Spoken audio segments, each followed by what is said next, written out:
In June of 2015, the air over Karachi, Pakistan crossed a line scientists used to think was almost impossible to reach. For roughly 1 day out of every 10, the heat and humidity combined to a level at which an older human body simply cannot cool itself, and in 10 days at least 1,200 people died. That line, the true limit of what a person can survive, is what today's video is about, and the frightening part is not that Karachi reached it. It is how fast a warming world is carrying that same threshold toward the most crowded places on Earth, including a large part of the United States. So stick with me as we break down why humid heat is far deadlier than dry heat, where this limit actually sits, and what happens the day it arrives in a major city whose power grid fails at the worst moment. If you find this as gripping as I do, hit like and subscribe. It genuinely helps the channel grow. And tell me in the comments where you're watching from and how hot your summers have gotten lately. Now, let us get into it. Part 1. The line you cannot feel coming. There is a temperature at which a healthy human being sitting perfectly still in full shade with an unlimited supply of cold water will die. Not from thirst, not from sunburn, not from anything you can see coming.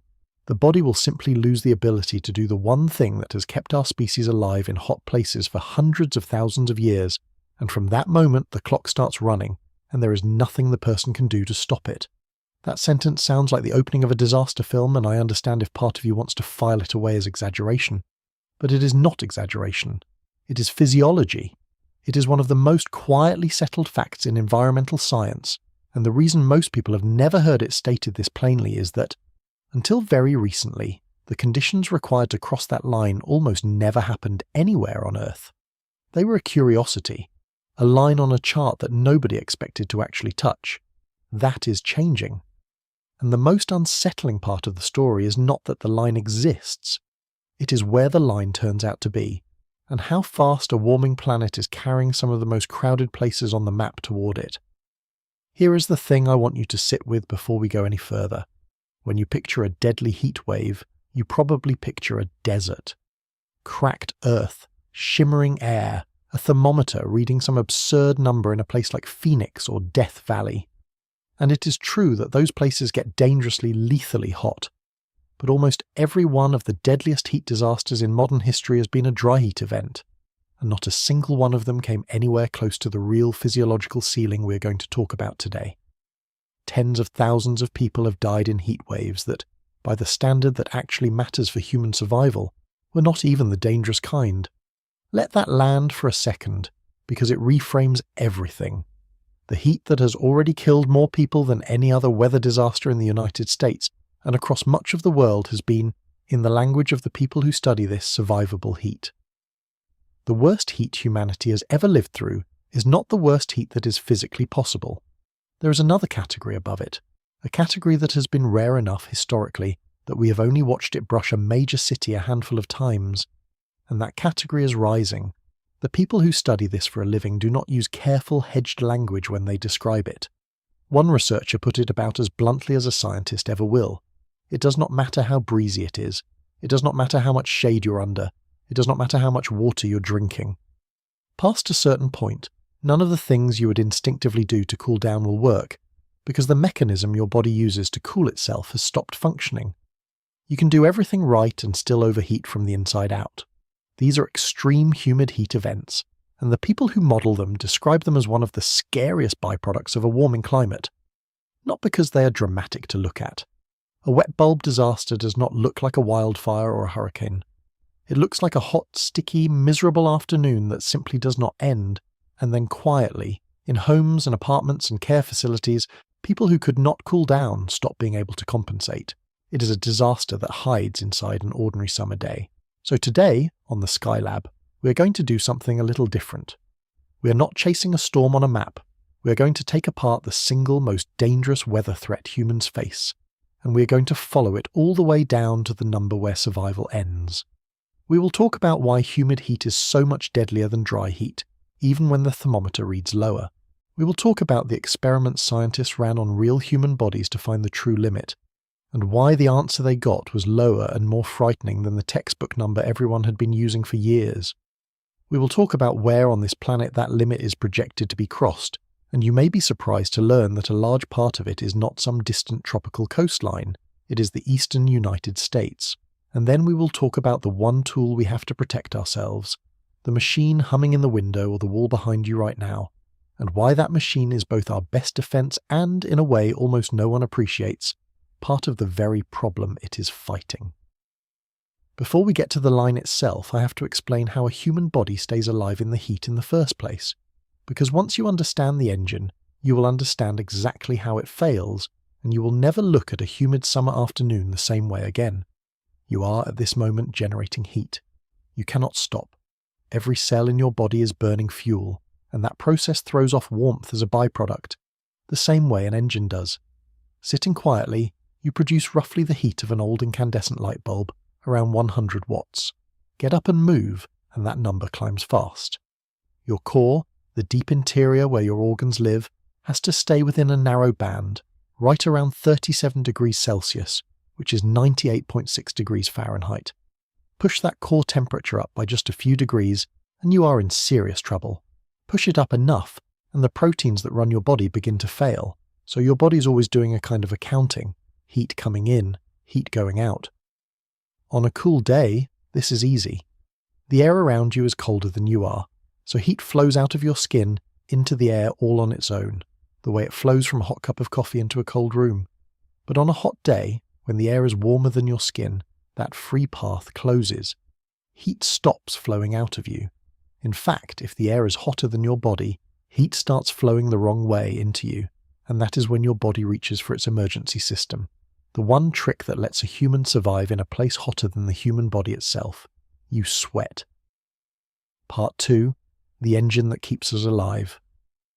Sweating is one of the most underrated superpowers in the animal kingdom, and we almost never think about it as anything other than an inconvenience that ruins a shirt. But the ability to sweat the way humans do is a genuine evolutionary marvel, and it is the entire reason our ancestors could chase prey across the open heat of the African savanna, while most other large animals had to lie down in the shade and wait for the cool of evening. Here is the physics of it, and it is beautiful in its simplicity. When water evaporates, when it changes from a liquid into a vapor, it absorbs energy. It has to. Breaking the bonds that hold liquid water together takes a surprisingly large amount of heat, and that heat has to come from somewhere.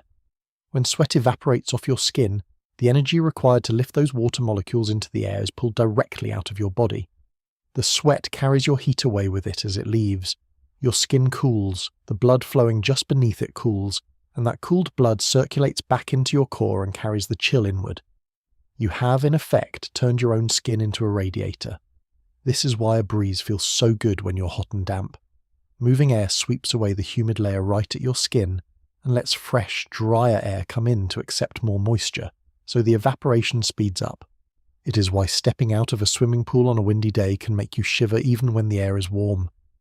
The water on your skin is evaporating fast, and it is stealing your heat to do it. Your body is extraordinarily good at running this system. You have somewhere between 2 and 4 million sweat glands, and under extreme conditions, a well-adapted person can produce 1 to 2 liters of sweat an hour, sometimes more for short bursts. That is an enormous cooling capacity.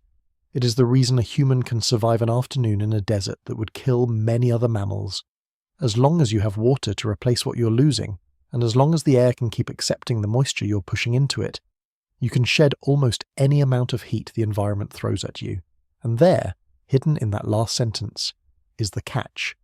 The entire system depends on one condition that we take completely for granted. The air has to be willing to accept your sweat. Evaporation is not a one-way street. It is a negotiation between your wet skin and the air around it. Dry air is thirsty. It pulls moisture off you greedily, and the evaporation is fast and efficient, and the cooling is powerful. But air can only hold so much water vapor before it is full, and once the air is already saturated, already carrying about as much moisture as it can hold, it has no room left to accept yours. Your sweat still pours out, but it does not evaporate. It just sits on your skin, and then it drips off, soaking your clothes, running down your back, doing absolutely nothing to cool you. Because the cooling does not come from the sweat leaving your glands. The cooling comes from the sweat turning into vapor. No evaporation, no cooling. The water is wasted. This is the difference between dry heat and humid heat, and it is the difference between a heat that is uncomfortable and a heat that is lethal. In dry heat, your radiator works at full power. In humid heat, your radiator is choked, throttled down, sometimes shut off entirely, and the hotter and wetter the air gets, the worse it performs, exactly when you need it most. I want to make this concrete, because the muggy versus dry distinction is something everyone has felt, but few people have ever had explained. You have almost certainly experienced a hot, dry day where the temperature was genuinely high, well into the 90s or beyond, and yet it felt strangely bearable, especially in the shade with a little wind. Your sweat was evaporating the instant it appeared, so fast you barely noticed you were sweating at all. Your body was working hard, but it was winning. And you have almost certainly experienced the opposite, a day in the 80s that felt absolutely oppressive, where the air was so thick and wet that you felt like you were breathing through a warm towel, where you were drenched within minutes of going outside and the sweat just would not dry. That lower temperature day was for your body the far more dangerous one. The thermometer lied to you. The thing that actually matters is not how hot the air is. It is how hot the air is and how much moisture it is already carrying taken together, because those two numbers decide whether your radiator can run. For most of human history, this distinction was interesting but not catastrophic, because the truly dangerous combination, very high heat married to very high humidity, was rare. You needed a specific recipe, a nearby ocean or a flooded landscape to pump moisture into the air, and enough heat to push that moist air to the edge of what a body can tolerate. A few places on Earth could brew it occasionally, for an hour or two, in the worst part of the worst days. But it was the exception. The heat that killed people, the heat that filled the morgues in the great disasters, was almost always the dry kind, arriving in enormous stalled domes of high pressure that baked entire continents. To understand why we are now walking towards something worse, we have to understand those dry heat disasters first, because they are the baseline. They are the deadliest heat we have on record, and every one of them, for all the misery it caused, stopped short of the real line. There is a number that captures just how good this system is when it works. Under hard conditions, a well-adapted person can lose a litre or two of sweat in a single hour, and in short bursts even more. Every litre of that sweat, when it evaporates, carries away an enormous quantity of heat, far more than you might guess, because turning liquid water into vapour takes a remarkable amount of energy. That is the size of the cooling engine we are walking around with. It is the reason a human can work or walk through desert heat that would force most large animals to stop and hide. We are, in a real sense, endurance specialists in the heat, and the sweat gland is the equipment that made it possible. But every word of that depends on the same fragile condition, and it is worth stating one more time before we move on, because the entire rest of this story hangs on it. The cooling does not come from sweat appearing on your skin. It comes from sweat leaving your skin as vapour. The glands can pour out all the water in your body, but if that water cannot evaporate, it does nothing but drip and waste away your fluids and your salts. The magnificent engine runs on evaporation, and evaporation runs on the willingness of the air to accept more moisture. Take that willingness away by filling the air with water until it can hold no more, and the most powerful cooling system in the animal kingdom simply stops, no matter how hard the glands work. That single dependency is the crack through which deadly humid heat reaches in. So before we measure exactly where the crack becomes fatal, we have to look at the heat that does not depend on it at all, the dry heat that has done most of history's killing. Part 3. The domes that killed tens of thousands. In the summer of 2003, a mass of hot air settled over Western Europe and refused to move. To understand what happened, you have to understand the machine that produces a dry heat disaster, because it is not random and it is not subtle. It is one of the most powerful and stubborn structures the atmosphere can build, and we call it a heat dome. A heat dome begins with a large area of high pressure parking itself over a region and digging in. In a high pressure system, air is sinking from above, descending toward the surface. And here is the part that matters, the part that turns a sunny stretch into a killer. When air sinks, it gets compressed, because the pressure increases as it moves lower in the atmosphere, and when you compress a gas, it heats up. This is not the sun heating the air. This is the act of compression itself generating warmth, a process called adiabatic heating, and it is the same reason a bicycle pump gets warm in your hand when you push the plunger down. The sinking, compressing air warms day after day, and because high pressure also clears the sky of clouds and calms the wind, there is nothing to carry that heat away. The sun pours down through cloudless skies onto ground that gets hotter and hotter. The heat builds on itself. Each day starts warmer than the last because the night never cooled things off. The dome becomes a self-reinforcing oven, and as long as the high pressure stays locked in place, it just keeps cooking. That is what happened over Europe in 2003, and the continent was spectacularly unprepared for it. These were countries where air conditioning in homes was rare, because historically they had never needed it. Cities built of stone and brick that soaked up heat all day and radiated it back all night. An elderly population, much of it living alone. The temperatures were extraordinary by European standards, climbing past 40 degrees Celsius, which is over 104 degrees Fahrenheit, in places that had almost never seen such numbers, and the dome would not break. When the accounting was finally done, the death toll across Europe was estimated at around 70,000 people. 70,000. In France alone, roughly 15,000 people died, many of them elderly, many of them in cities, a large share of them during a single brutal stretch in August, when the country was on holiday and the heat caught it flat-footed. Paris was among the hardest hit places on the continent. It remains one of the deadliest natural disasters in modern European history, and most people outside Europe have never heard of it, because it did not look like a disaster. There was no flood line on the wall, no flattened town, just an unbearable, unending heat, and then the quiet arithmetic of who did not survive it. Europe was not alone, and 2003 was not the end of it. In the summer of 2010, an even more intense heat dome settled over western Russia. Moscow choked under temperatures it had never recorded. Peat bogs and forests caught fire and wrapped the city in smoke, so people were trapped between the heat outside and the poisoned air.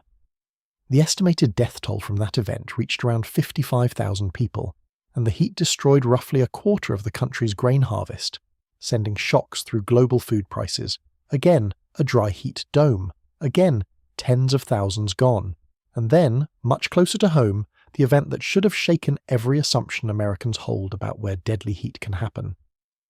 In late June of 2021, a heat dome of almost unimaginable intensity built over the Pacific Northwest of the United States and Western Canada. This is a famously mild, cool, green corner of the continent, a place of evergreen forests and ocean fog, where many homes did not have air conditioning because the summers had always been gentle. The dome did not care. Temperatures shattered records not by a degree or two, but by enormous margins.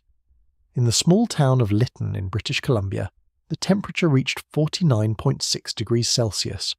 That is 121 degrees Fahrenheit, the hottest temperature ever recorded anywhere in Canada, a country most people associate with snow. The day after it set that record, the town burned to the ground in a wildfire. Scientists who later studied the 2021 Northwest event reached a conclusion that should stop you cold. Under the climate of the time, they assessed it as something like a 1 in 10,000 year event, an outlier so extreme it sat at the very edge of what their models thought was possible. More than 1,000 people are estimated to have died across the region from that single heat wave, in a place that does not get hot, in homes built on the assumption that it never would. Now here is the twist, and it is the reason all three of these disasters belong in the opening act of this story rather than its climax.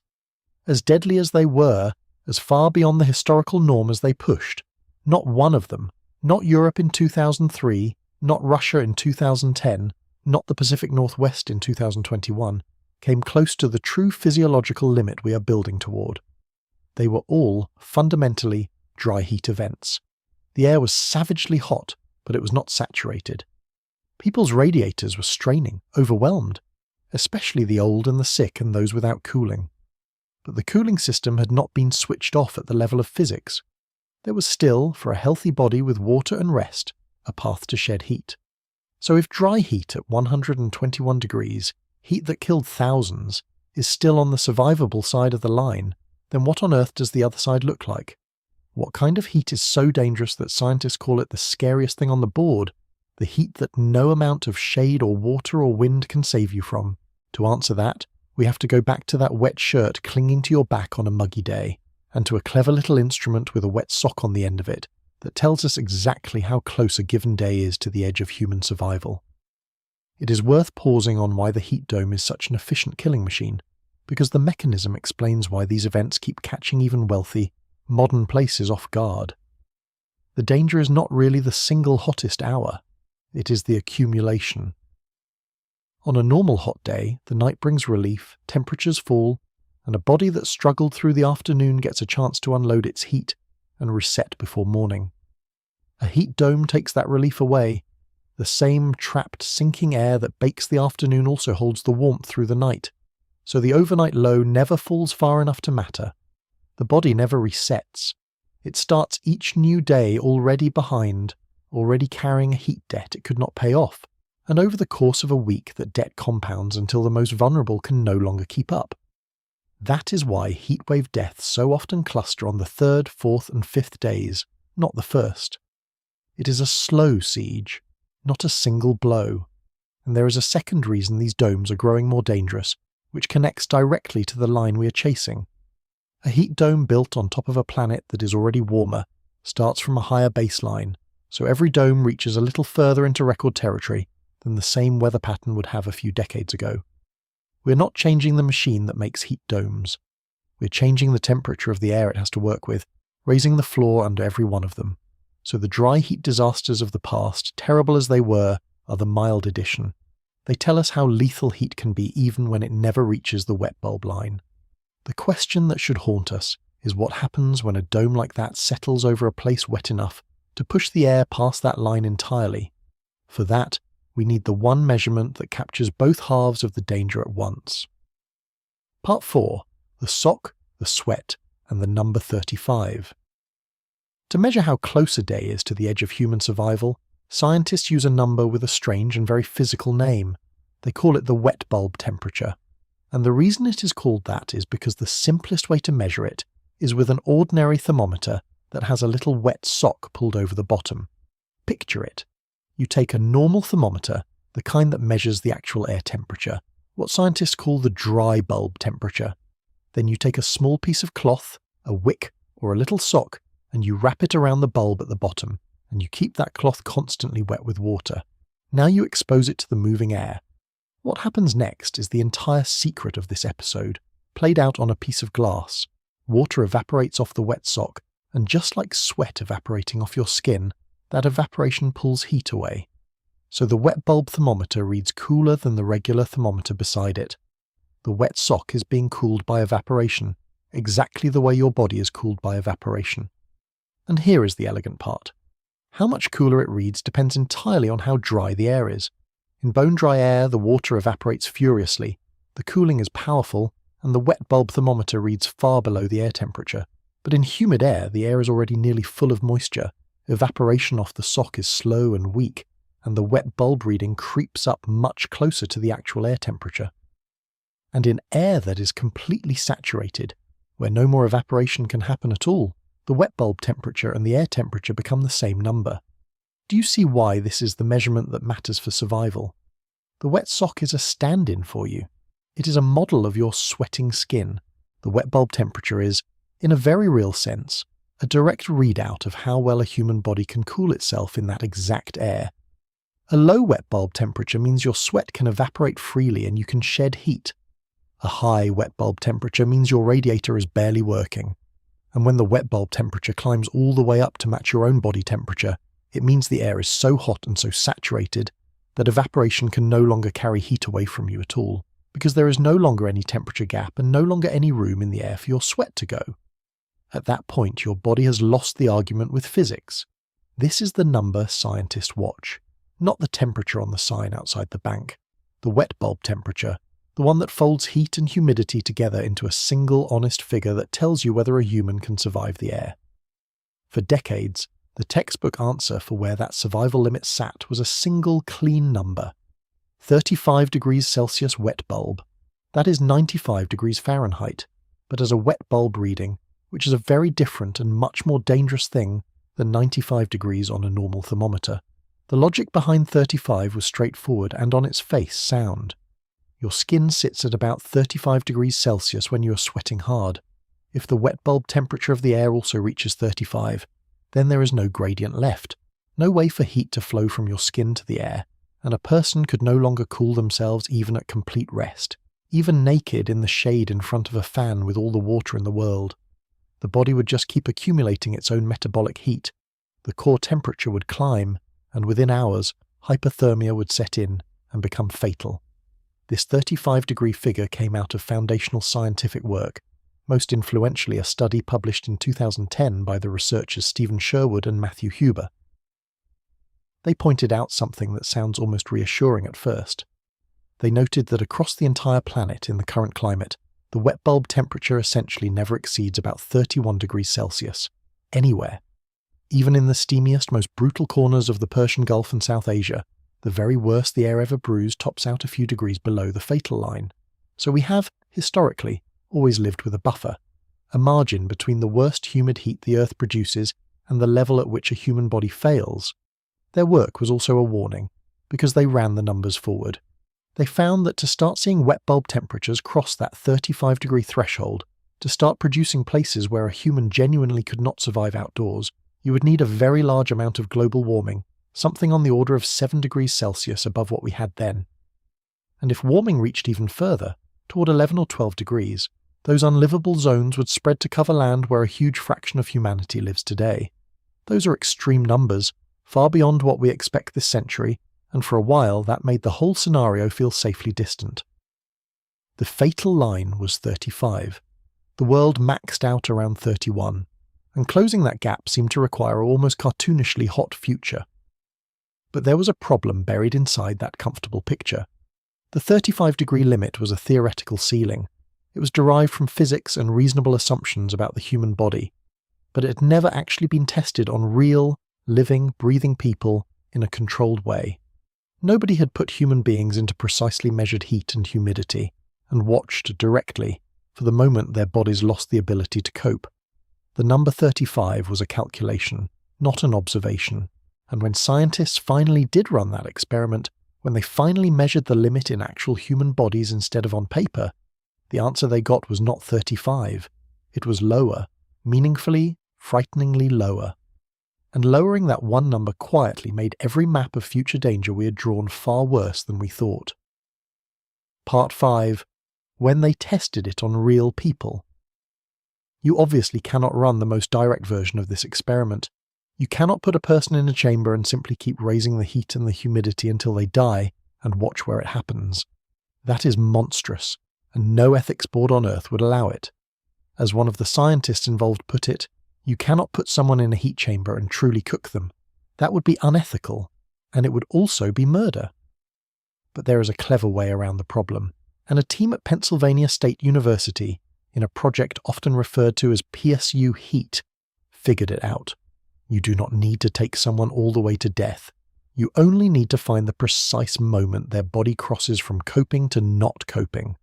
Because that moment, that exact threshold, is the beginning of the end of the line, and everything past it is just a matter of time. Here is how they did it. They brought in young, healthy adults, volunteers in their late teens through their 30s, the most heat-tolerant people you could possibly choose, the opposite of a vulnerable population. They had each person swallow a small telemetry capsule that could continuously measure their core body temperature from the inside. Then they put each volunteer into an environmental chamber, a sealed room where the temperature and the humidity could be controlled with precision, and had them do light activity, just enough to mimic the gentle exertion of daily life, pedaling slowly or moving around. And then, carefully, they raised the heat and the humidity step by step, and they watched the readout of that person's core temperature. What they were looking for was a specific, unmistakable signal. For most of the range, as the chamber got hotter and more humid, the volunteers' core temperature held steady. Their body was compensating, sweating, shedding heat, keeping the interior stable even as the environment grew more hostile. But then, at a certain combination of heat and humidity, the line would break. The core temperature, which had been holding flat, would begin to climb. And critically, once it started climbing, it would not stop on its own. The body had crossed from a state where it could balance its heat budget to a state where it was steadily losing the fight. where heat was accumulating faster than it could be shed. Scientists call this the limit of compensability, or sometimes the limit of livability. It is the point past which your core temperature rises uncontrollably, and the only way to bring it back down is to change the environment around you. So where did that limit fall, in real human beings, instead of in theory? Not at 35 degrees wet bulb. The measured critical wet bulb temperatures in humid conditions clustered around 30.5 to 31 degrees Celsius, several degrees below the textbook number, and in hotter, drier conditions the limit fell even lower than that. The clean, comforting figure of 35 turned out to be too generous, too forgiving. The real human body, even a young and healthy one, started failing earlier than the theory had promised. Think about what that does to the buffer we talked about. Remember, the worst wet bulb temperatures the planet currently produces top out around 31 degrees, and the real limit of livability for a young, healthy, resting to lightly active person turns out to be right around 31 degrees, or even a little below in dry, hot conditions. The buffer we thought we had, that comfortable 4-degree gap between the worst the world could do and the point of no return, was an illusion created by using the wrong number. In reality, the most extreme humid heat the Earth can already generate is brushing right up against the survival limit for healthy adults. The line is not somewhere off in a 7 degrees of warming future. Parts of the planet are flirting with it now. And this is where I have to clear up something that confuses almost everyone the first time they hear these figures, because the most recent and thorough work in this area describes the danger not as a single number, but as a range. When scientists summarize the state of the art on these uncompensable thresholds, they give a band that runs from roughly 19 degrees Celsius wet bulb all the way up to about 32 degrees Celsius wet bulb. And when you first hear that low end, 19 degrees, your instinct is to laugh. 19 degrees Celsius is 66 degrees Fahrenheit. That is a pleasant spring afternoon. How could anyone be in danger at 19 degrees? The answer is the single most important thing to understand in this entire episode. A 19-degree wet bulb temperature is not 19 degrees on a regular thermometer.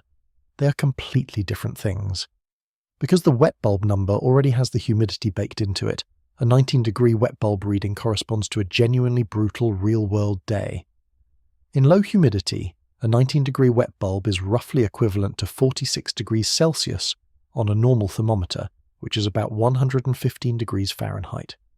In high humidity, that same 19-degree wet bulb corresponds to around 32 degrees Celsius air temperature, about 90 degrees Fahrenheit, but drenched in moisture.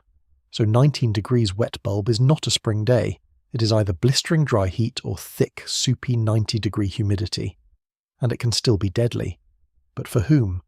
Why would the dangerous threshold land so low for some people and not others? That question takes us to the most vulnerable bodies among us, and to the uncomfortable truth about who these events actually kill. It is worth being clear about what that uncontrolled climb in core temperature actually does, because the phrase sounds clinical and the reality is anything but. Once the body can no longer shed heat as fast as it produces it, the core begins to rise, and every degree of rise makes the situation worse. The heart races, trying to push more blood to the skin. Blood pressure can fall as the vessels dilate, and a person becomes dizzy and confused.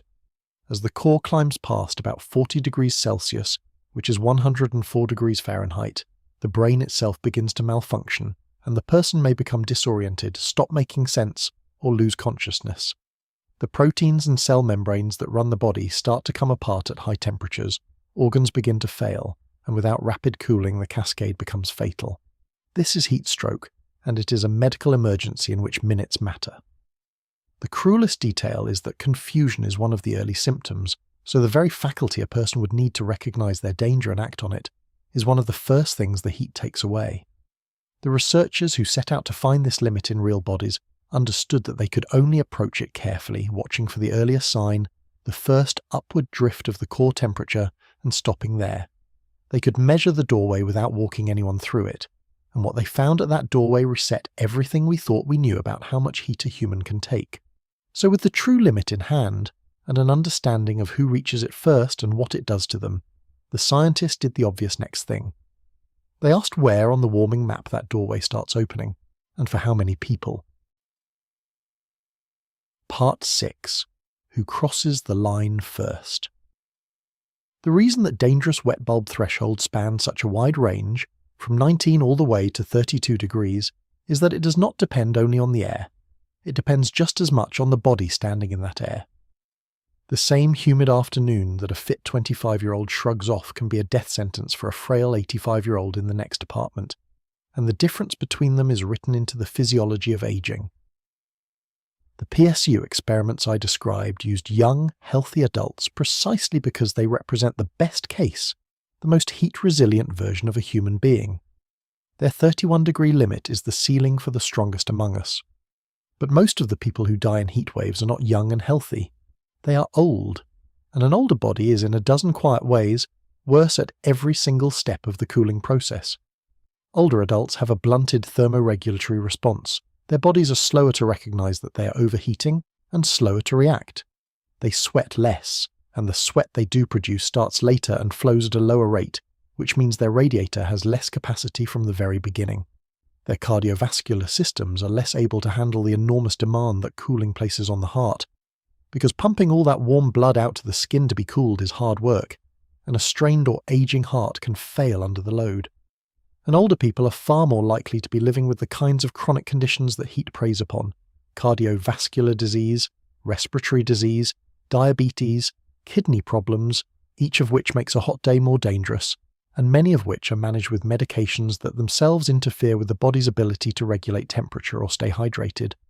Stack all of that together, and you get a body that crosses the limit of livability at a far lower wet bulb temperature than a young person would. That is why the dangerous threshold has to be expressed as a range.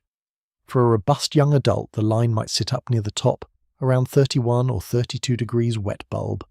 But for a vulnerable older adult, the line can fall dramatically, down toward that 19-degree figure that sounded so harmless until we translated it. A wet bulb level that a teenager would find merely miserable can push an elderly person's core temperature into an uncontrolled climb. And it is not only the elderly.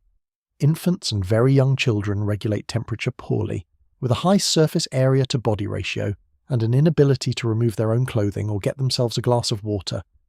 People doing hard physical labour in the heat, construction workers, farm workers, warehouse workers, are generating enormous internal heat from their muscles on top of the heat coming from the environment, which pushes them toward the limit far faster than someone sitting still. Athletes, soldiers, anyone exerting themselves outdoors.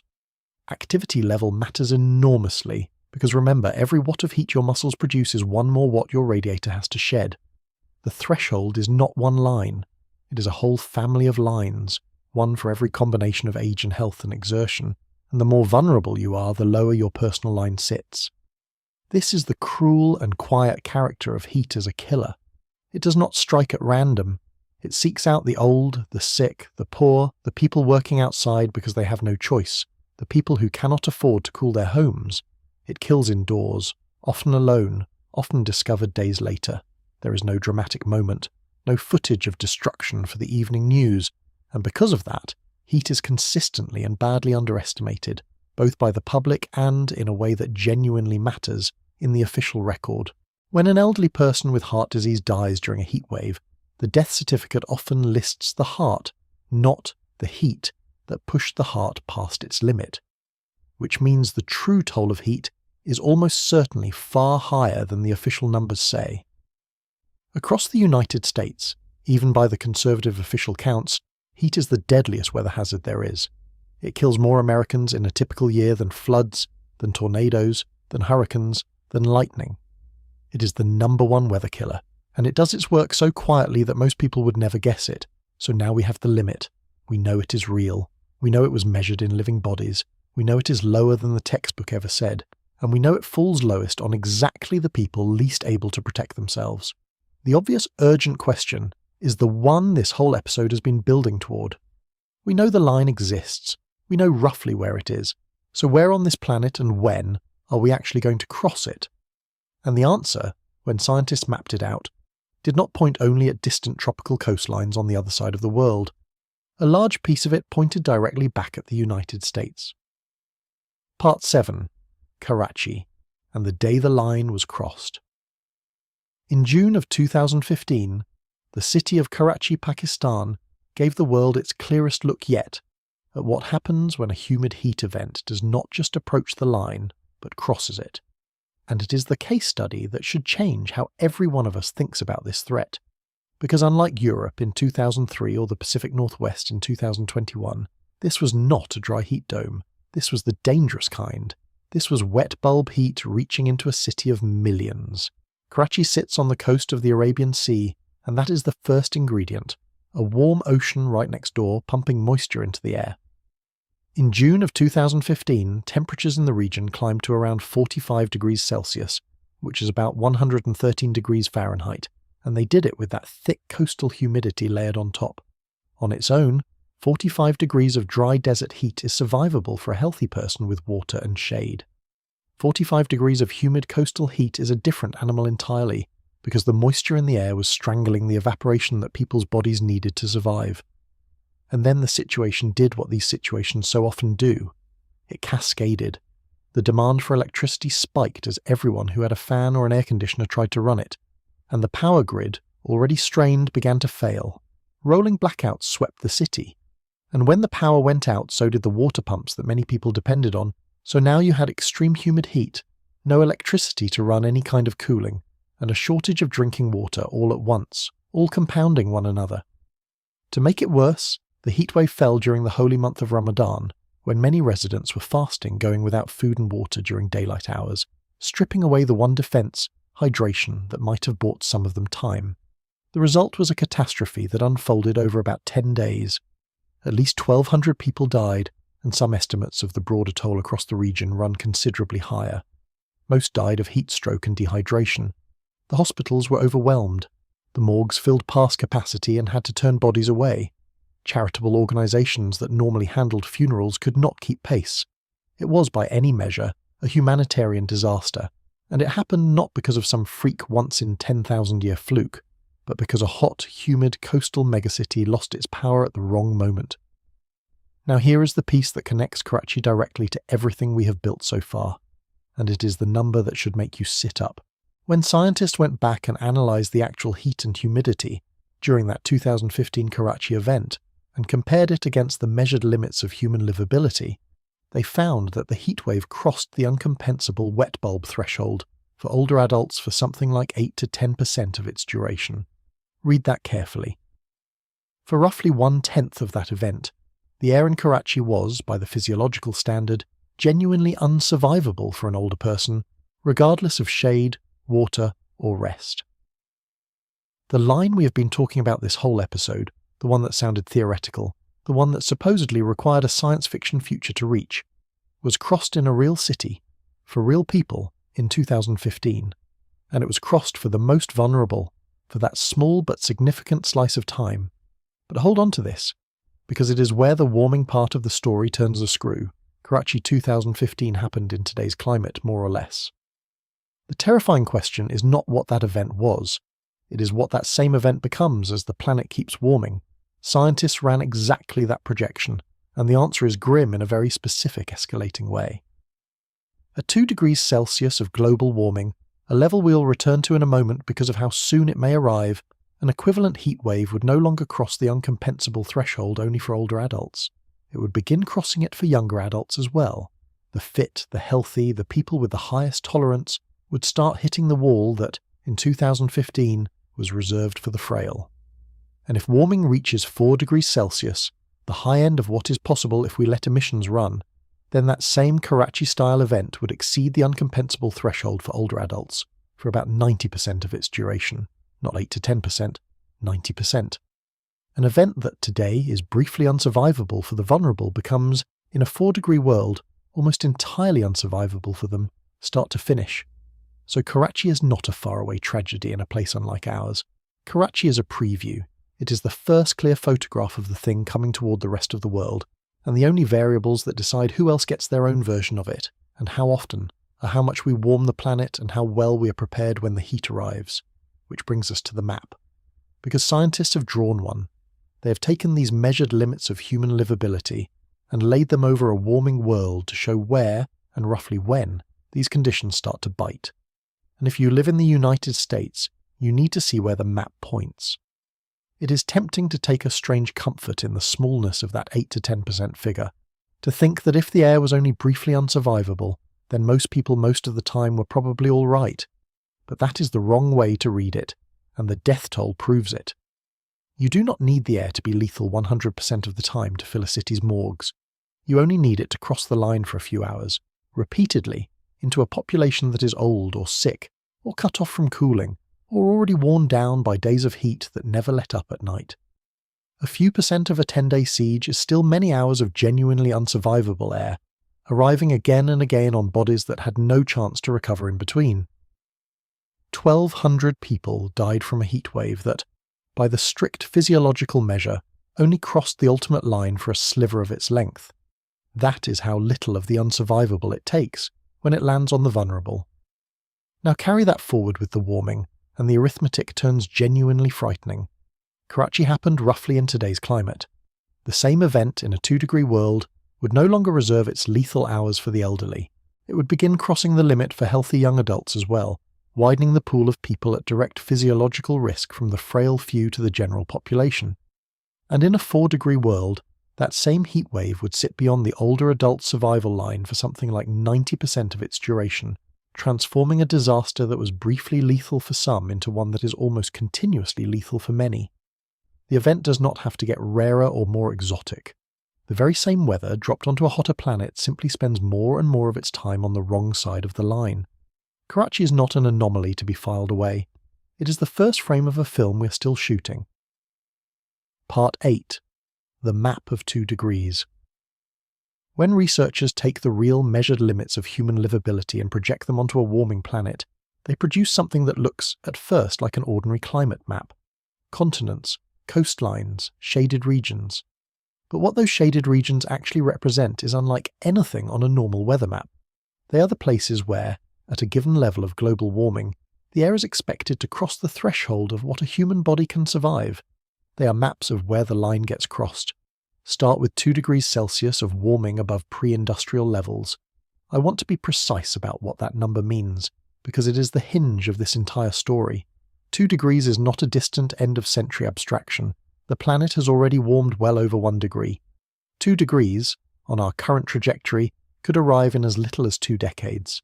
That is not the world of our distant descendants. That is the world of people who are alive right now. It is within the working lifetime of a young adult today, and within the retirement of a middle-aged one. At that 2-degree mark, according to the modelling, roughly 35% of the Earth's land area would experience wet bulb conditions that are uncompensable for older adults. More than a third of all the land on the planet, periodically producing heat that an elderly person cannot survive outdoors, but that figure alone, 35% of land, actually hides the real horror, because land area is not where people live. Deserts and ice sheets and empty mountains count as land too. What matters is whether the shaded regions fall on the places packed with human beings, and they do. They fall on precisely the most populated places on Earth. At 2 degrees, the danger zone covers most of India, a country heading toward 1.5 billion people. It covers most of the populated eastern part of China. It covers huge swaths of South and Southeast Asia, the most densely inhabited band of humanity on the planet, much of it coastal, humid, and already hot. We're not talking about a threat to some remote and empty frontier. We're talking about a threat to the regions where the largest numbers of people on Earth actually live, the river valleys and coastal plains and megacities that hold billions. And then there is the part of the map that should stop every American viewer cold. At 2 degrees, the danger zone also covers most of the eastern portion of the United States, not Phoenix, not Death Valley, the East, the humid, populous, water-wrapped eastern half of the country, from the Gulf Coast up through the Mississippi Valley and into the Midwest and the Southeast. The places nobody thinks of as apocalyptic heat country. The places with green lawns and afternoon thunderstorms and a swimming pool kind of summer. Those are the American regions the map shades in, and we will spend the next part of this episode on exactly why. Push the warming further, to 4 degrees Celsius above pre-industrial levels, the high end of the range that becomes possible if emissions stay high, or if the climate turns out to be more sensitive than our middle estimates assume, and the map goes from alarming to almost unrecognisable. At 4 degrees, more than 60% of the Earth's landmass could see these dangerous wet bulb temperatures. Most of the inhabited world, a majority of the land surface of the planet periodically producing heat beyond the human limit. That is the difference a couple of degrees makes. It is the difference between a serious, painful, but survivable challenge and a planet large parts of which become seasonally hostile to the species that built its cities there. To make the 2-degree world tangible, consider what it does to a place we have already talked about. Remember Paris in 2003, where the dry heat dome killed thousands, an event so far outside the historical norm that it landed as a once-in-a-century catastrophe. Scientists found that at 2 degrees of warming, Paris will see deadly heat waves like that 2003 event not once a century but once every few years. A disaster that was supposed to be a generational shock becomes a recurring feature of the calendar, something a city has to brace for again and again, the way it braces for winter. And remember, 2003 was a dry event that never even reached the wet bulb line. We're talking about the merely catastrophic becoming routine, while a new and worse category, the genuinely unsurvivable, moves in above it. This is the shape of the thing, a line that is real, lower than we thought, and falling lowest on the most vulnerable, now being carried by a warming atmosphere onto the most crowded land on Earth, including a great deal of the United States within the lifetimes of people listening to this right now. So let us go there. Let us talk about why the eastern United States, of all places, is on that map, and what a wet bulb event would actually look like if it came to an American city. To grasp the human scale of the 2-degree map, stop thinking in percentages of land for a moment and start thinking in people. The danger zone at 2 degrees does not fall on empty quarters of the globe.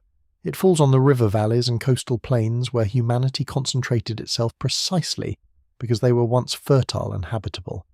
India alone is heading toward roughly 1.5 billion people, the largest population on Earth, much of it in exactly the hot, humid, low-lying north and east that the maps shade in. The populated eastern half of China holds hundreds of millions more. Add the rest of South and Southeast Asia, much of the Middle East, and the picture is of billions of people, not as an abstraction but as the actual count, living in regions projected to periodically cross into conditions that an older body cannot survive outdoors. These are not frontier outposts. They're among the most densely settled places that have ever existed. And the timeline is the part that refuses to let this stay comfortable. 2 degrees is not a number for the year 2100. The planet has already warmed more than 1 degree above the pre-industrial baseline, and on the current path 2 degrees could arrive within about 2 decades. A child born today would not yet be finished with school. A person in their 40s now would reach it before a normal retirement. Whatever this is, it is not a problem we're handing to some distant, faceless future generation. It is a problem arriving inside the lives already underway, for the people listening right now and for their children, which is exactly why the calm, slow-moving nature of the threat is so dangerous. It does not force itself onto the news the way a storm does. It builds quietly, year over year, until the map that looked like a forecast becomes the map you are living on. Part 9. Why it is coming for the American East. If you had to guess which part of the United States is most exposed to genuinely unsurvivable heat, almost everyone would point to the Southwest, to Phoenix, to Las Vegas, to the deserts where the thermometer routinely climbs past 115 degrees Fahrenheit. And it is true that those places endure staggering heat and that people die in it. But here is the counterintuitive truth that the wet bulb maps reveal. The desert, for all its ferocity, is dry. And dry heat, as brutal as it is, lets your sweat evaporate. The desert can hurt you, but it usually leaves your radiator running. The place where the radiator gets switched off is not the desert. It is the steamy, humid, water-wrapped eastern half of the country. The reason comes down to geography and moisture. The eastern United States sits beside 2 enormous reservoirs of warm water. To the south is the Gulf of Mexico, a basin of bathwater warm sea that has been running at or near record temperatures in recent years. To the east is the Atlantic, with its own expanding zones of marine heat. These warm seas are moisture factories. They breathe water vapor into the air, and the prevailing winds carry that wet air up over the Gulf Coast, into the Mississippi Valley, across the southeast, and on into the Midwest and the Ohio Valley. It is the same moisture that gives the American South its famous muggy summers, the kind where you step outside in the morning and your shirt is damp before you reach the car. That humidity is pleasant enough to joke about now. But it is also the exact ingredient that turns rising heat into wet bulb danger. Here is the chemistry of why warming makes it worse, and it is a feedback that works against us. As the air gets warmer, it can physically hold more water vapour, quite a lot more, roughly 7% more moisture for every single degree Celsius of warming. So in a place like the American Southeast, which already has abundant moisture pouring in off the Gulf, rising temperatures do not just make the air hotter, they make it capable of holding more water, and with a warm ocean right there to supply it, the humidity climbs right along with the heat. Hotter and wetter together, the two ingredients of a high wet bulb temperature reinforcing each other. The South does not have to import the danger, it has the heat source, it has the moisture source, and warming turns up both dials at once. So picture what a true wet bulb event would look like in an American city. Because this is no longer a hypothetical reserved for Karachi. Imagine a major metropolitan area across the Gulf Coast, or the lower Mississippi Valley, in the depth of a future summer. A heat dome locks in overhead, the way it did over Europe and the Northwest, except now it is sitting over a landscape soaked in Gulf moisture. The daytime heat index climbs into territory that has no real precedent for the region. But the truly dangerous part is not even the afternoon peak. It is that the nights stop cooling off. Normally the relief valve of a hot day is the night, when temperatures fall and bodies get a chance to recover. But in a high humidity heat event, the moisture in the air traps the day's heat like a blanket, and the overnight low never drops far enough to let anyone reset. Day after day, the heat accumulates in bodies that never get a break. That relentless overnight floor is, in many of these events, the real killer. Now add the failure modes we know are coming, because they are the same ones that turned Karachi from a heat wave into a mass casualty event. The electricity demand across the city spikes as millions of air conditioners run flat out. We will talk in detail about the grid in a moment, but hold the image. And then imagine the compounding disaster that experts in this field genuinely lose sleep over. Imagine that a hurricane, fed by those same warm Gulf waters, comes ashore first and knocks out the power across a wide region. And then, in the days after, while the grid is still down and the repair crews are still working, a humid heat wave settles over the same area. Now you have a population with no air conditioning, no refrigeration, no working water systems in some places, in extreme humid heat, for days. That specific sequence, a heat wave landing on top of a storm-shattered grid, is one of the most dangerous compound scenarios we face, and as both hurricanes and heat waves intensify in a warming climate, the odds of the two arriving back-to-back keep rising. This is why the eastern United States is on the map. Not because it will be the hottest place on Earth, it will not be, but because it has the deadly combination: heat plus moisture plus a huge, often underprepared population, plus an aging grid, plus the hurricane risk that can strip away the one defense people have. The danger is not abstract and it is not foreign. It is being assembled piece by piece across a part of America where tens of millions of people live and where most of them have no idea their familiar muggy summer is the early addition of something far worse. And that one defense everyone is counting on, the air conditioner, deserves a hard look of its own, because it is not the simple saviour it appears to be. It is a brilliant, flawed, and quietly self-defeating machine. Picture that future American heat event one more time, but now hold it against everything we have established about the line. A heat dome parks over a Gulf Coast metro soaked in ocean moisture. The wet bulb temperature, the real measure, the one that tells you whether a body can cool itself, climbs day after day toward the limit that the chamber experiments revealed. For the young and healthy, the air hovers near the edge of what they can compensate for. For the elderly in an apartment without working cooling, the air has already crossed it. And the overnight low, which used to be the daily reprieve, never arrives, because the humidity holds the heat through the dark. Night after night, bodies that cannot reset fall further behind. This is not a description of a foreign disaster. It is a description of a plausible American summer in the world the maps are pointing toward. And the only thing standing between that population and a Karachi-scale tragedy is whether the air around them can be cooled. That is the weight resting on a single category of machine, and it is why the flaws in that machine are not technical footnotes. They are the difference between the defense holding and the defense failing at the worst possible moment. So we have to look at those flaws honestly, one by one, starting with a basic misunderstanding about what an air conditioner even does, because the truth about the machine is the first crack in the wall we're all leaning against. Part 10. The only defense left. Let's go back to the line, because everything that follows depends on understanding one merciless fact about it. Once a person crosses the limit of livability, once the wet bulb temperature of the air around them exceeds what their body can compensate for, almost every piece of survival advice you have ever heard becomes useless. This is the part that people find hardest to accept, because it runs against a lifetime of intuition. Listen again to how the scientists say it, because they are not being dramatic, they are being literal. It does not matter how breezy it is. It does not matter how much shade you're under.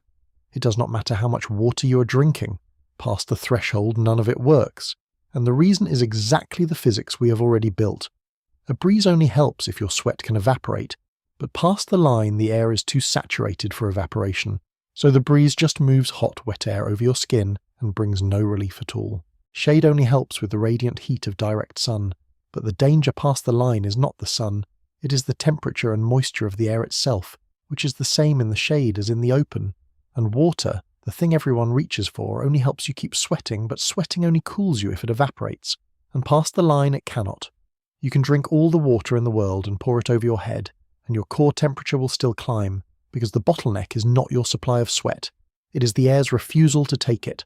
So when behaviour fails, when there is nothing a person can do with their own body to shed heat, there is exactly one option left. You have to change the air. You have to physically cool the environment around the body, lower the temperature or pull the moisture out, so that evaporation can resume and the radiator can run again. And in the modern world there is one machine that does that on demand, the air conditioner. This is why scientists describe air conditioning not as a comfort or a luxury in this context, but as the major adaptation and protection measure we have. It is, quite literally, the technology that stands between a vulnerable population and the unsurvivable air. When that humid heat wave settles over a city, and the wet bulb temperature climbs toward the limit, the people inside cooled buildings live, and the people without access to cooling are the ones who fill the hospitals and the morgues. Across heat disaster after heat disaster, that has been the dividing line between who survives and who does not. Not how tough you are, not how much water you drank. Whether you had a working, affordable way to cool the air around you, and on its face this sounds almost reassuring. We have the machine. We invented it a century ago. It is in hundreds of millions of homes.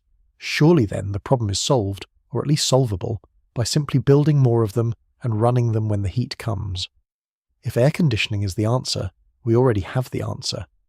But here is where the story turns, and where the comfortable conclusion falls apart. Air conditioning is a genuine lifesaver, and I want to be completely clear that the answer to deadly heat is more access to cooling, not less.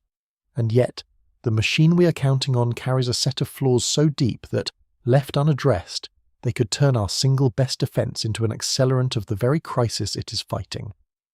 Air conditioning is expensive, and so it is unevenly distributed in exactly the wrong way. It depends on an electrical grid that was never designed for the demands a hot future will place on it. And, in a twist that sits at the dark centre of this whole story, the way most of the world makes the electricity to run it actually makes the planet hotter. To understand the trap we have built for ourselves, we have to look at what an air conditioner actually does, because most people have it slightly wrong, and the truth is the first crack in the foundation. Part 11. The machine that only moves. Heat. Here is something most people do not realise about the air conditioner cooling their home right now. It does not destroy heat. It cannot. Nothing can. An air conditioner is not a heat eraser. It is a heat mover.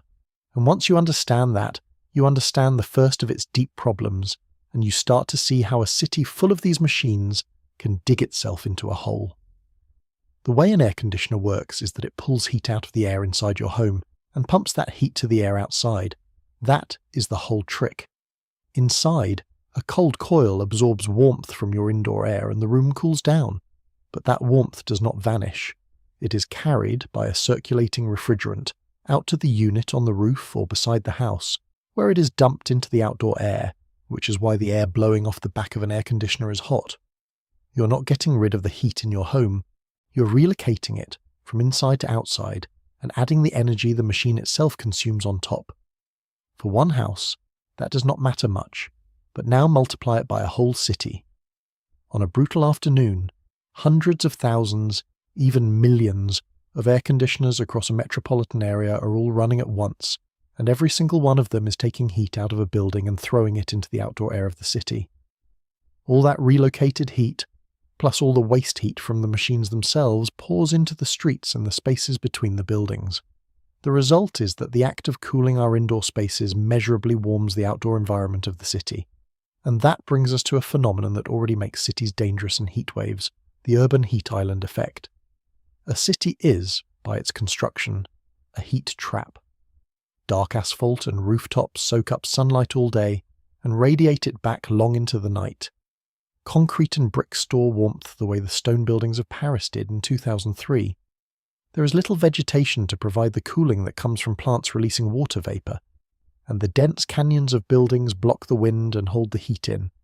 So a city core can run several degrees hotter than the surrounding countryside, especially at night, when the relief is supposed to come. That overnight gap is exactly when heat deaths cluster, because it is the failure of nighttime cooling that wears bodies down. And now, into that already overheated urban environment, we are pumping the relocated heat of millions of air conditioners, nudging the city hotter still precisely during the events when every degree matters most. So there is a cruel irony built into the machine.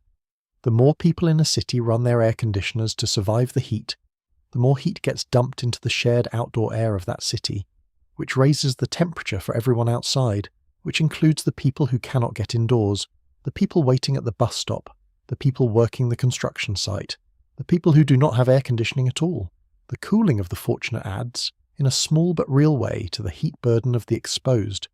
It is not the largest factor in the urban heat island by any means, but it is a perfect emblem of the deeper pattern in this whole story, where the tool that protects some can quietly worsen conditions for others.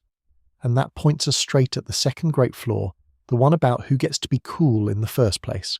Because if air conditioning is the dividing line between surviving a wet bulb event and not surviving it, then the question of who can afford that machine and who can afford to run it becomes a question of who lives and who dies. And the answer to that question is one of the most uncomfortable parts of this entire subject. The nighttime piece of the urban heat island deserves special attention, because it is where the city does its quietest harm. During the day, the difference between a city and the countryside around it can be modest, masked by the sun beating down on everything alike. It is after dark that the gap opens widest. The countryside sheds its heat to the night sky and cools off, but the city cannot, because all the concrete and asphalt and brick spent the day absorbing heat and now slowly releases it through the night, while the relocated warmth of countless air conditioners adds to the load and the dense buildings block any breeze that might carry it away. So the urban core can stay many degrees warmer than its surroundings deep into the night, exactly when bodies most need the relief of a cool night to recover. We already know, from the great heat dome disasters, that it is the failure of nighttime cooling that does the most killing. The city engineers that failure into its very fabric, and then concentrates it most heavily in the neighbourhoods with the least shade and the fewest means to fight back. So the picture that emerges is of heat as a profoundly unequal hazard, sorting its victims by income and by geography, and by the accident of which neighbourhood a person can afford to live in. The same event on the same night is a minor discomfort in one part of a city and a mortal threat a few miles away. And that inequality is not a side issue to the survival story we have been telling. It is central to it, because it means the line we have been chasing, the limit of livability, is not crossed by everyone at once. It is crossed first, and most often by the people the rest of the system has already left most exposed, which is why simply telling people to turn on the air conditioning is such a hollow instruction, and why the real defence has to reach the people who do not have a machine to turn on at all. Part 12. Who gets to be cool? If survival in a wet bulb event comes down to access to cooling, then we have to ask the hard question directly: who has that access and who does not? Because air conditioning is not distributed evenly across the world, or even across a single city, and the pattern of who has it and who lacks it lines up, almost perfectly and almost cruelly, with the pattern of who is most exposed to deadly heat in the first place. Start with the simple matter of cost. air conditioning is expensive in two separate ways. There is the upfront cost of buying and installing the equipment, which can be a serious barrier for a low-income household, and there is the ongoing cost of the electricity to run it, which is the bigger trap. Cooling is energy-intensive. Running an air conditioner hard through a long hot summer can drive an electricity bill to punishing levels, and as the climate warms and the hot season grows longer and more severe, those bills will climb. So even among people who own an air conditioner, many will face an impossible choice during a heat wave between running the machine they need to stay safe and being able to afford the bill that comes with it. People ration their own cooling to save money, setting the thermostat higher than is safe, turning the unit off when they leave even though the home will become an oven, and some of them, every year, ration themselves right into a medical emergency. Now widen the lens to the global picture, and the injustice sharpens.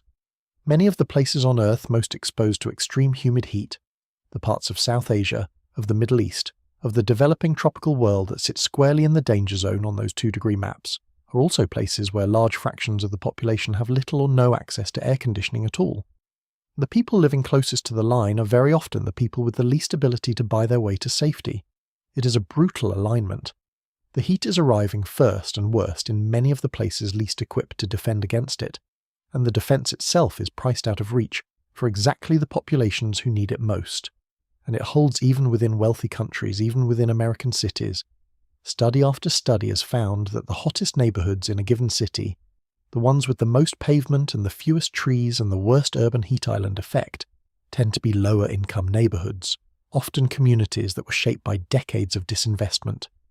The leafy, wealthier parts of the same city can run noticeably cooler, shaded by mature trees, cooled by the vegetation of parks and yards, their residents able to run central air without a second thought about the bill. So within a single city, on a single, deadly afternoon, you can have two populations living in two different thermal worlds. One that is uncomfortable but safe, and one that is genuinely at risk, and the boundary between them is drawn by income and by the history of how the city was built. This is why public health experts say that protecting people from extreme heat cannot just be a matter of telling everyone to turn on the air conditioning, because that advice silently assumes a machine and an electricity bill that millions of the most vulnerable people simply do not have. Real protection means cooling centres, public, air-conditioned spaces where anyone can go to escape the heat. It means programs to help low-income households afford both the equipment and the bills. It means prioritising the elderly, the isolated, the sick, the people who will not or cannot ask for help. Air conditioning is the defence, but a defence that only the comfortable can afford is not a solution to a problem that targets the poor. But suppose, for a moment, that we solved all of that. Suppose every household everywhere could afford an air conditioner and the power to run it. Would the problem be solved then? The unsettling answer is no, because there is a second barrier sitting behind the question of cost, a physical one, and it is one we are nowhere near ready for. Even if everyone had a machine and could afford to run it, the moment they all switched those machines on at once, they would slam into the limits of the system that delivers the electricity. And that system, the power grid, was never built for the world we are walking into. Part 13. The grid was never built for this. There is a particular day, every year, that the people who run electrical grids quietly dread. They can see it coming. It is, almost without exception, the hottest day of the year. Because the hottest day is the day when the largest number of people, all at the same time, reach for the same switch and turn on the same machine, and the demand for electricity on that day can climb to the very edge of what the entire system is capable of delivering. Think about what an air conditioner does to the grid. It is one of the most power-hungry appliances in a typical home, and on a brutally hot afternoon, essentially every air conditioner across an entire region is running, many of them flat out for hours. The electricity demand that creates the load, as engineers call it, is enormous, and it all peaks at roughly the same time, in the late afternoon and early evening when the heat is at its worst and people are coming home. Grids are built with some headroom for these peaks, but that headroom is finite, and it was calculated based on the past, on how hot it used to get and how many machines used to run. As the climate warms, the peaks get higher and last longer, and they start pressing against the ceiling of what the grid can supply. When demand approaches or exceeds what the system can deliver, things start to break. Equipment overloads, transformers, the components that step electricity down for delivery to neighborhoods, run hot and can fail, and they fail more easily when they themselves are sitting in extreme heat, because they rely on the surrounding air to cool them, the same problem the human body has. Power lines sag and lose capacity in high heat, and to prevent a total uncontrolled collapse, grid operators sometimes have to impose deliberate blackouts, cutting power to some areas to save the whole, which is exactly what happened in Karachi, so you get the most dangerous possible coincidence. The demand for cooling is highest on the hottest day, which is precisely the day the grid is most likely to fail, which means the power is most likely to go out at the exact moment that cooling is the difference between life and death. One of the experts who studies this laid out the chain of logic with chilling clarity. If air conditioning units are our only way of protecting people, then the instant the power system fails, whether from the grid simply being overloaded or from some other damage, everyone who was depending on that cooling is immediately at risk. The defense does not degrade gracefully. It does not get a little weaker. It vanishes all at once for everyone at the same time in the heat of the worst day. One moment a neighborhood of vulnerable people is being kept alive by their air conditioners, and the next moment, when the grid trips, every one of those machines goes dark simultaneously, and the clock starts running on all of them at once. And this is not a remote or theoretical risk. Grids across the United States and around the world are aging, and many are already strained by ordinary summer demand.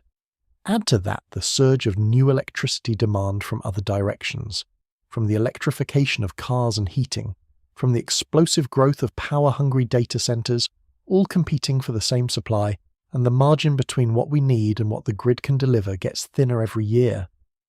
We're asking an old, overloaded system to carry a rising flood of demand at the very moments it is most fragile, and as we lean harder and harder on air conditioning as our shield against deadly heat, we are making ourselves more and more dependent on a system whose failure, on the worst day, would be a catastrophe, which leads to the specific nightmare that the people who study this field describe when you ask them what keeps them up at night.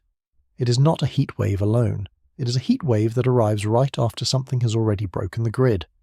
The reason the grid sits at the center of this fragility is that electricity, unlike almost everything else we depend on, cannot easily be stored at scale. It has to be generated at very nearly the same instant it is used, which means the supply has to rise and fall in lockstep with demand, minute by minute, all day long. On a mild day, that balancing act is routine. On the hottest day of a brutal summer, with cooling demand surging to a record peak, the operators are walking a tightrope, calling on every available source of generation just to keep supply matched to a load that keeps climbing. There is very little slack. And the same extreme heat that is driving the demand is also degrading the supply, because power plants lose efficiency in high heat, transmission lines carry less, and equipment that depends on the surrounding air for cooling struggles for the same reason a human body does. So demand spikes to its maximum at the precise moment the system's ability to deliver is at its weakest. It is a setup almost designed to fail at the worst time. And as we electrify more of modern life, that tightrope gets thinner. We are adding electric vehicles that charge from the grid, electric heating and cooking, and a surge of enormous, power-hungry data centers, all drawing from the same supply. Each of these is, on its own terms, a reasonable thing to want. But stacked together, against an aging system that already strains on hot afternoons, they shrink the margin between what we need and what the grid can give on the day it matters most. We are asking more and more of a system whose failure during a wet bulb event would not be an inconvenience. It would be the removal of the only defense an entire region has, all at once. Which is exactly the scenario the people who study this describe when you ask them what they fear, and it gets worse when the failure is not just bad luck on a hot day, but the aftermath of another disaster entirely.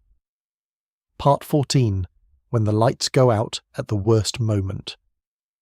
Ask the scientists who study extreme heat what scenario truly frightens them, and many of them will not describe a record temperature. They will describe a sequence, a 1-2 punch, a disaster that lands on top of another disaster, so that the defense we are all counting on is gone at the precise moment it is needed most. They call these compound hazards, and they are a growing concern as every kind of extreme weather intensifies at once. Here is the scenario, and once you see it, you cannot unsee it. A major hurricane, fed by warm ocean water that climate change has made warmer, comes ashore along a populated coast, somewhere along the Gulf or the southeastern United States. The storm does what hurricanes do. It tears down power lines, floods substations, and knocks out electricity across a wide region, potentially for days or even weeks, the way major storms have done again and again. The immediate danger of the storm passes, the wind dies down, the rain stops, the floodwaters begin to recede, and the public attention moves on because the dramatic part is over, and then the heat comes. Because the same warm ocean and the same season that produced the hurricane are perfectly capable of producing a few days later a humid heat wave over the very same region. Except now there is no power. The air conditioners do not work. The refrigerators are dead, so food and medication spoil. In some areas the water systems, which depend on electric pumps, have failed too. Hospitals are running on backup generators, if they are running at all, and they are already overwhelmed with casualties from the storm.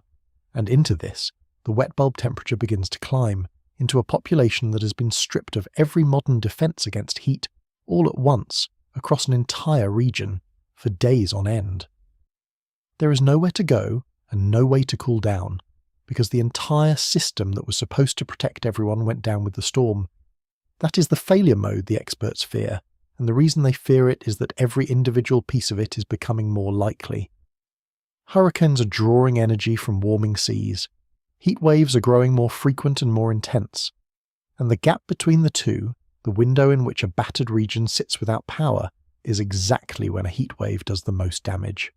As one researcher put it, these compounding hazards, like a heat wave after a hurricane, are a growing concern as we head toward levels of warming that push right up against the human limits we have been discussing.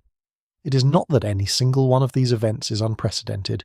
It is that the odds of them stacking, one on top of the other, keep climbing, and when they stack, the toll is not added, it is multiplied. And notice what the compound disaster really exposes. It reveals just how fragile our entire strategy is.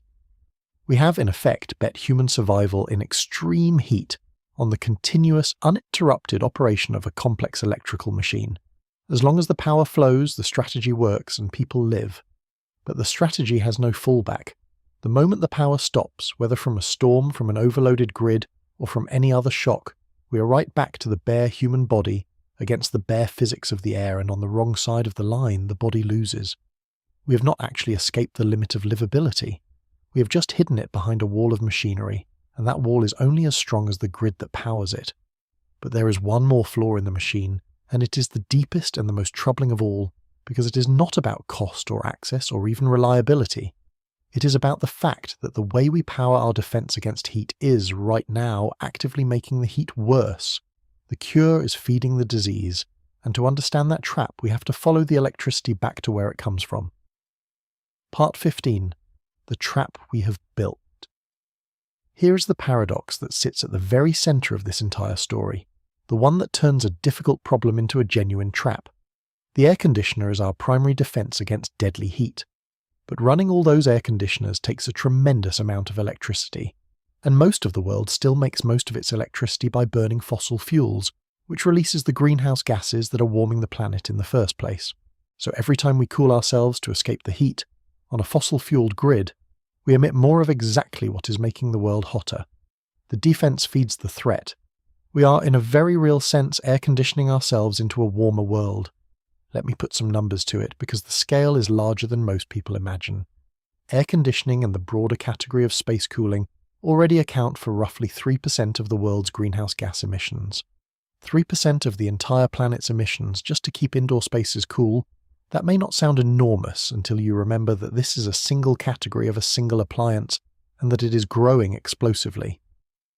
As the world gets hotter and as billions of people in developing, rapidly warming countries reach the income level where they can finally afford a cooling unit of their own, demand is set to surge. According to the International Energy Agency, the number of air conditioning units in the world is projected to nearly triple by the year 2050. Nearly triple. A staggering rise in the number of machines, every one of them drawing power, the great majority of them, on current trends, drawing that power from grids still heavily dependent on fossil fuels. So picture the loop, because it is a vicious one. The planet warms. People buy more air conditioners and run them harder to survive the rising heat. That cooling demands more electricity. That electricity made by burning fossil fuels emits more greenhouse gases. Those gases warm the planet further, which drives people to buy still more air conditioners and run them still harder. Around and around, each turn of the loop making the next turn worse. A feedback in which our attempt to escape the heat generates more of the heat we are trying to escape. The researchers who study this ask the question directly. If we tried to simply build our way out of the heat crisis with air conditioning, how much would that add to global emissions? And how much would those emissions feed back to push the temperature even higher? And the honest answer is, enough to matter. Enough that cooling, done the wrong way, becomes part of the engine of warming. This is the trap. We cannot simply abandon air conditioning because it is keeping people alive, and as the heat rises we will need far more of it, not less. To tell people in a wet bulb danger zone to use less cooling would be to tell them to accept the risk of death, so we cannot go backward. But if we go forward in the way we have been going, building out an ever larger fleet of cooling machines on a fossil-fueled grid, we accelerate the warming that is creating the danger, and we make the future need for cooling even more desperate. We are caught between a defense we cannot give up and a method of powering it that deepens the very crisis, stuck, seemingly, no matter which way we turn. And yet, the situation is not hopeless, and I do not want to leave you with the impression that it is, because there is a way out of the trap. It is not easy and it is not automatic, but it is real, and it is grounded in physics and engineering we already possess. The loop only closes because of one specific link in the chain, the burning of fossil fuels to make the electricity. Break that one link and the entire trap springs open. Which is why this whole grim subject, the limit of human livability, the maps of unsurvivable heat, the fragile grid, the deadly compound disasters, ends up pointing with surprising clarity at a single solution. And it is not a solution about heat at all. It is a solution about where our power comes from. Part 16. How the trap springs open. The trap closes on one link, and one link only. It is not the cooling itself that warms the planet. It is the burning of fossil fuels to generate the electricity that runs the cooling. The heat moved by an air conditioner, the comfort it provides, the lives it saves, none of that emits a single molecule of greenhouse gas. The emissions come entirely from how we make the power. And that means the way out of the trap is not to use less cooling in a warming world, which would cost lives. It is to change where the electricity comes from. Power the world's air conditioners with clean energy, with electricity that does not burn carbon, and the feedback loop breaks. You can run as much life-saving cooling as people need, and it no longer feeds the warming that made the cooling necessary. This is why, when you follow the logic of deadly heat all the way to its end, it becomes one of the most powerful arguments there is for moving to clean energy as fast as we possibly can. Not as an abstract environmental preference, but as a direct matter of human survival in the heat. A grid powered by sun and wind and other clean sources can deliver all the cooling a hot future demands without poisoning that future further. It is the one move that turns air conditioning from part of the problem back into simply part of the solution. The faster the world's electricity gets clean, the faster the trap springs open, and the more honestly we can lean on cooling to protect people without making the underlying crisis worse. But cleaning up the grid, as essential as it is not the whole answer, and it would be a mistake to pin everything on air conditioning even if it were powered cleanly, because we have already seen how fragile a strategy that rests entirely on machinery can be.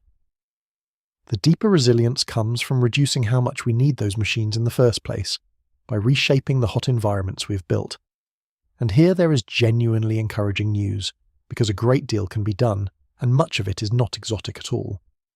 We can redesign our cities to fight their own heat.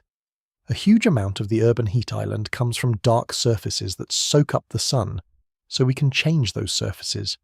Painting roofs white or light-coloured reflects sunlight back to the sky instead of absorbing it, and it can noticeably cool a building beneath it. Green roofs, rooftops planted with vegetation, cool through both shade and the evaporation of water from the plants. We can plant trees, lots of them, especially in the hot, paved, low-income neighbourhoods that need them most, because a mature tree canopy can drop the temperature on a street by several degrees through shade and the water vapour it releases. We can use cooler pavements and add parks and water features. None of this is science fiction. It is landscaping and architecture and city planning, deployed deliberately as public health infrastructure. We can also build for the failures we know are coming. We can harden and modernize the electrical grid so it is more resilient to the peaks and the storms, and build in distributed power and storage so that a single failure does not black out an entire region at the worst moment. We can establish far more cooling centres, public air-conditioned refuges where anyone can ride out a heatwave, regardless of whether they have cooling at home, and we can build the systems to get vulnerable people to them. We can create heat early warning systems and response plans, the kind that France built after the catastrophe of 2003. And it is worth knowing that France did exactly that. And in the years since, it has cut its heatwave death toll dramatically, proof that preparation, warning systems, and a coordinated public response genuinely save lives. The tools work when we use them. So the picture is not one of helplessness.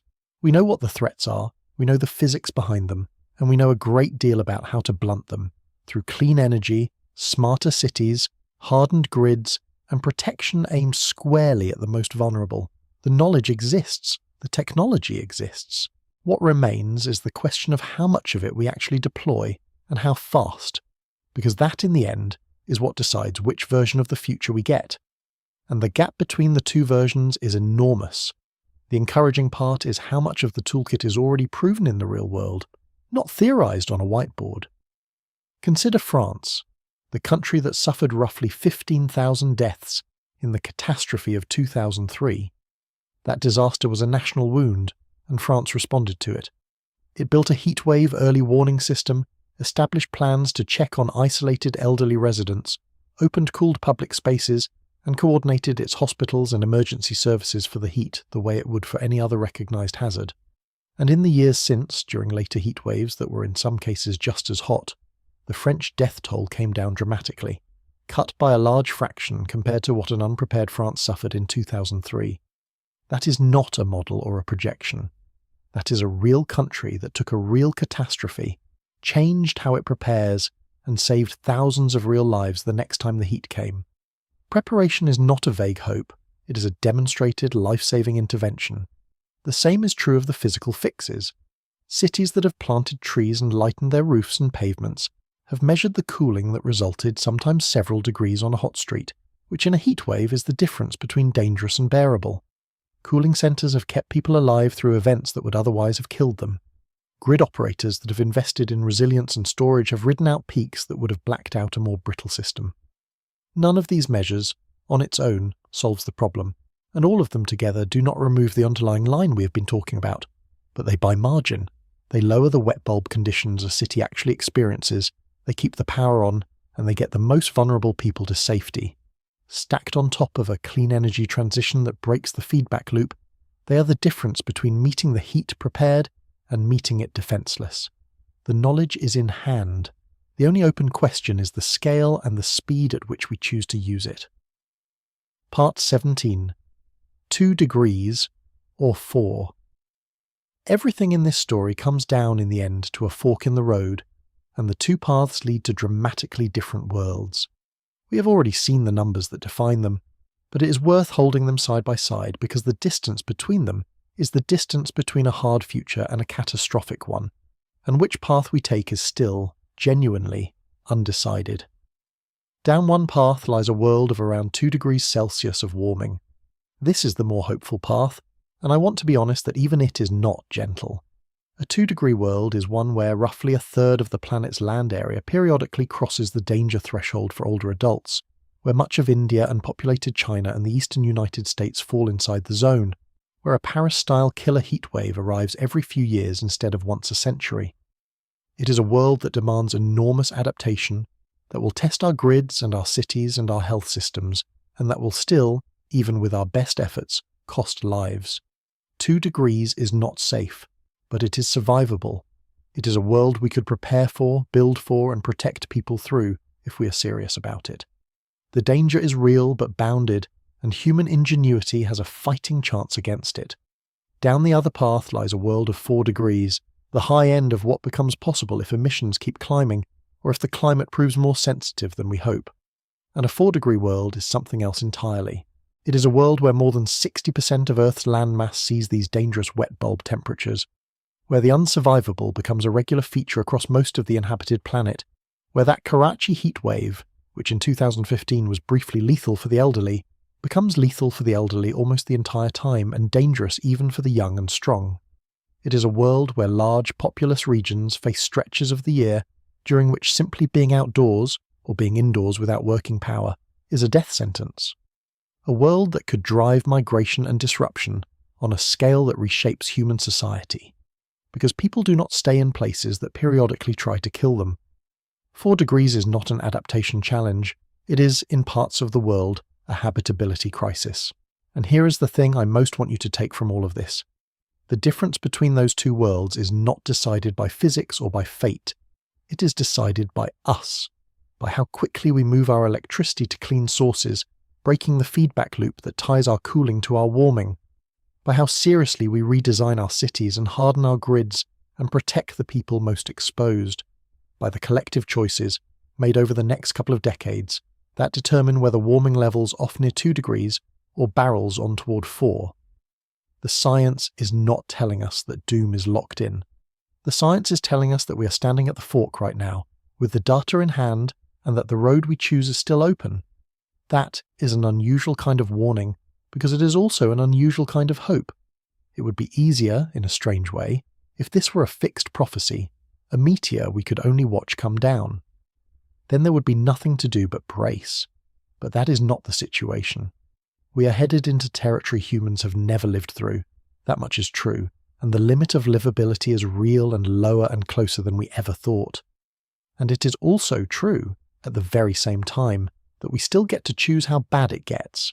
Both of those things are true together, and holding them together, the fear and the agency, the danger and the choice, is the only honest way to face this. So let me bring it all the way back to where we started, to the line itself, and to what it means to live in the first generation that can see it clearly. Part 18. The first generation to see the line. We began with a single, hard sentence. There is a temperature at which a healthy human being sitting still in the shade with all the water in the world will die. And now, having followed it all the way down, you understand it not as a scare line but as physics. You understand that it is the moment the air grows so hot and so saturated that sweat can no longer evaporate. The moment the body's ancient radiator is switched off by the world around it. The moment behaviour fails and only a machine, or a change in the air itself, can save a life. You understand that the line is lower than science long believed, sitting not at the comfortable textbook number but several degrees below it, brushing against the worst the planet can already produce. And you understand that it falls lowest on the oldest, the sickest, the poorest, the people working in the heat, because they have no choice. We are, I think, the first generation that can really see this line. Earlier generations lived with deadly heat, of course. They buried their dead after the great heat waves the same as we do. But they did not have the measurements, the chamber experiments on real human bodies, the maps that lay the limit of livability over a warming world and show us region by region, decade by decade, where and roughly when the air begins to cross it. We do have those things. We can see the shape of what is coming with a clarity no one before us possessed. And that clarity is a strange inheritance because it is frightening. But it is also the single most useful thing we could possibly have. You cannot prepare for a threat you cannot see. We can see this one. What the maps show is not the end of the world, it is a fork in it. A 2-degree world that is hard and dangerous but survivable, and a 4-degree world in which much of the inhabited planet periodically turns hostile to the bodies that built their lives there. And the maps show something else, something the despairing voices leave out. They show that the distance between those two worlds is made of choices that have not yet been made. The cleanness of the grid that runs our cooling, the shade in our cities, the resilience of our power, the care we extend to the people who cannot protect themselves. Every one of those is a decision still in front of us, and every one of them moves the line. So here is where I will leave you, with the question that has been humming underneath this whole episode. We now know there is a temperature the human body cannot survive. We know it is real, we know roughly where it sits, and we know that a warming world is carrying our most crowded regions toward it, including a great deal of our own country, within the lifetimes of people watching right now. The only thing that protects us, in the moment the air crosses that line, is our ability to cool the world around us, with a machine, on a grid, drawing power from a source we choose. And so the question that decides how this story ends is not really about the heat at all. It is about us. When the day comes that the air in a great city finally crosses the line, and it will come, the only thing that will matter is whether we spent the years we had left building the clean power, the resilient grid, and the shelter to meet it, or whether we waited and let the one defense we have go dark at the very moment we needed it to hold. The heat is coming either way. What it finds when it arrives is still, for now, up to us.